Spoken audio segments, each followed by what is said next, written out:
We're gonna cut the song, go live, and at the end we got Dissident Aggressor. We'll play that first, then we'll play Firepower or something second off the latest studio release. Okay, here we go. Here you record. You want to come this way? Yeah, yeah. Or? It's a record. Anyway, if you cough, don't worry about it. I got you. All right, here we go. I was better where he was at. Yeah. I got it. All right, we're going live.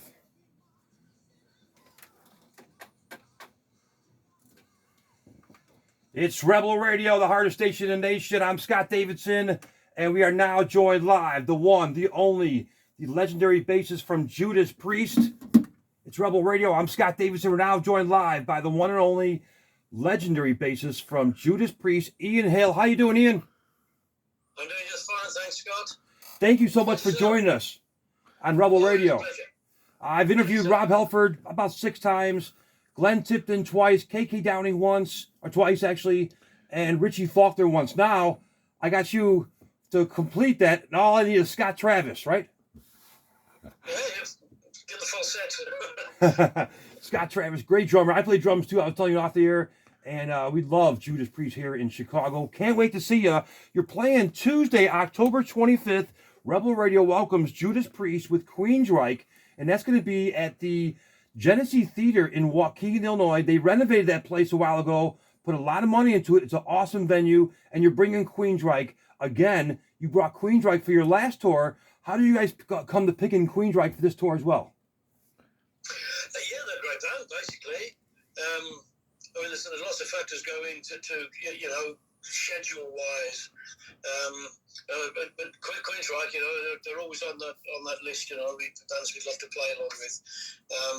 And they were free this time round, and last time round, if it comes to that. So we're having them back again. They're a great bunch of lads. It's a great band. It's a great build. We really enjoy having them on. You guys always bring a great band too. You bring Saxon on tour with you. You're bringing Queensryche on tour with you. Who do you guys sit around at a table and say, "Who do you want to bring with us?" How does it work to pick the opening band? It's pretty much that. What you just said, should we have special guests, and we all start pulling names out of the hat and things like that, and then, like I say, it all depends on what they're doing themselves. You can't just say, oh yeah, we need you next week, whatever it is. A lot of bands, they're busy themselves, they got their own things to do. Awesome. So out of all the suggestions, then there's probably only 1 or 2 bands who have got the time available to do a complete tour. 50 years of Judas Priest. That's amazing to keep it going this long. How did the band start? For our young listeners out there, how did Judas Priest start in the first place? Oh, it started a bunch of mates, really. Ken, a drummer called John Ellis, and myself. We all had similar interests in the style of music. We were listening to Hendrix, Cream, blues, so things like that. We're talking, I've been into this stuff since about 65, 66, something like that. I was listening to John Mayall, Free, Cream, of course, we decided to give it a go, basically. And roundabout route, Ken, myself, and John Ellis teamed up, and learned a few songs. There's a band at the time called Judas Priest who had recently split up, and the vocalist from that band walked past our recording, our rehearsal room, and liked what he heard, and came in and asked if we needed a vocalist, which we did, because none of us can really hold a tune. And he went from there, that was in about 1970.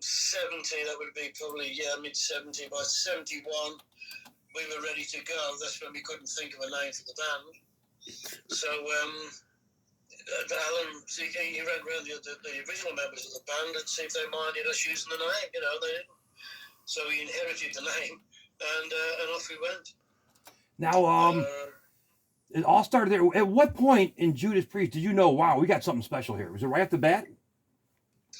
Yeah, well, there came a time when you're getting popular. You don't get popular because you're rubbish. You get popular because you're getting good at what you're doing.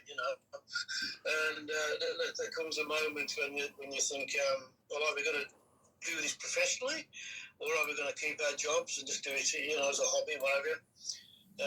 So we put it to a vote, and Alan, Ken, and myself decided to quit our jobs and carry on. John Ellis, the drummer, he was the only one with a decent job, and he didn't want to risk it. And he stayed on the job. That's a mistake. He ended up having to leave, we'd be getting midweek offers of work 200-300 miles away. You can't do that if you've got a job, you just can't do it. So then it was, let me see who came next. It was Alan Moore came in only for a month or two. He stood in for a while. And then Chris Campbell came along. And he stayed right up until Alan Atkins had to leave, basically, because his wife gave birth to a baby, and he had to go out and get some money. He had to keep the family going, so he had to leave. Chris left at the same time and left me and Ken on our own sort of thing. I was dating Rob's sister at the time, who later became my wife. And she just says, why don't you try my brother, So we did, and the rest is history. He came along with and brought John Inch with him from the band he was playing with, a band called Hiroshima. And never looked back, really. Glenn joined in, let me see, it must have been about mid-74, early to mid-74. Glenn came along, And not long after that, we had the first album. We had the first album deal. So if your wife did not recommend Rob as a singer, would you have go and ask him yourself, or no? It was familiar. I mean, we were all very small scale here, there's no medium like this. If you wanted to hear anybody, really, you got to go and see them. And, of course, when you're busy doing your own stuff, the chances of getting out and seeing somebody else is, it's tough. it's a threshold there. But he was known to us. We'd heard of him, and we'd heard great reports. And, so we didn't think twice when Sue said, why don't you meet him? So yeah, of course, sure. And he obviously got a terrific voice, And it was basically an amalgamation of the two bands, half of Hiroshima, half of Judas Priest. There was some talk about whether we should call it Hiroshima. But I'm glad we didn't. We got it off with Judas Priest. And like I say, not long after that, or probably less than a year, Glenn came along, and that was a trademark lineup then, Cool. How long did it take Rob to get in the band? Did he come and do like an audition, or how that work? Or was he in right away? I can't remember. It's been so long ago. I think we just belted out a blues song. He sang to it. I think that was it, And then we just said, well, this is what we've got. This is what we're playing. Rob came to the table with a few ideas, and we kicked him around a little bit. And I think it was only a matter of a week or so, or a couple of weeks, and we were back on the road touring, Pardon me. And like I say, it's been that way ever since. We didn't stop working from then. Non-stop, yeah. Probably all the way up until probably Painkiller, album tour. Yes. Wow, that's a long time. We fast forward to around 2017. Firepower comes out. What a great album, Firepower, from start to finish. No filler songs, great songs all along. How was the writing for Firepower compared to the writing for Defenders of the Faith, or compared to Scream for Vengeance, or any of the other albums in the past? It's pretty similar to what it always was. Obviously, originally it became Glenn and Rob, and now it's Richie, Glenn and Rob, doing it all, and that's the way it was for Firepower. And Richie, he brought a different flavour to the band. The first album he did, Redeemer Souls, he did some tremendous work on that, but he was still finding his feet within the band, if you know what I mean. But with Firepower, he let loose, When I first met Richie, it was backstage at the Allstate Arena, which you guys played at Rosemont Horizon many times, and he was playing with Lauren Harris, opening for Steve Harris, right? He did play with Lauren, yes, that's yes. right. Yeah. I don't think he ever played on the same stage as ourselves, though. Okay, but he was in the band with Lauren Harris. Is that how you guys found Richie Faulkner?